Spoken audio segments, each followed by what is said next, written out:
கர்த்தாவே, தேவர்களில் உமக்கு ஒப்பானவர் யார்?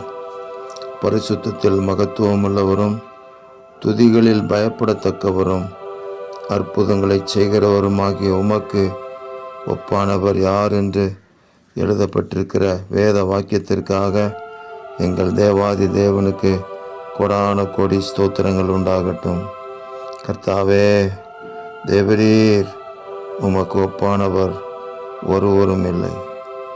எங்கள் ஆண்டவராகிய இயேசு மகாராஜாவும் ராஜாதி ராஜாவும் கர்த்தாதி கர்த்தருமாக இருக்கிறதற்காக உங்களுக்கு கொடான கோடி ஸ்தோத்திரங்கள் உண்டாகட்டும். பரிசுத்தத்தில் மகத்துவம் உள்ளவரே, துதிகளில் பயப்படத்தக்கவரே, அற்புதங்களை செய்கிறவரே, உமக்கு ஸ்தோத்திரம். இன்றும் உங்கள் பிள்ளைகளை ஆசீர்வதிங்க. இயற்கைக்கு அப்பாற்பட்ட அதிசயங்களை செய்து, ஆமேன், இதுவரைக்கும் கண்டிராத பெரிய காரியங்களை எங்கள் ஆண்டவராகிய கர்த்தர் செய்வீராக. பரலோக தேவன் அப்படி செய்கிறார் என்பதற்கு நாங்கள் இந்த பூமியிலே சாட்சிகளாக இருக்கட்டும். இரட்சகர் இயேசு கிறிஸ்துவின் நாமத்தில் ஜெபிக்கிறோம் பிதாவே. ஆமேன், ஆமேன்.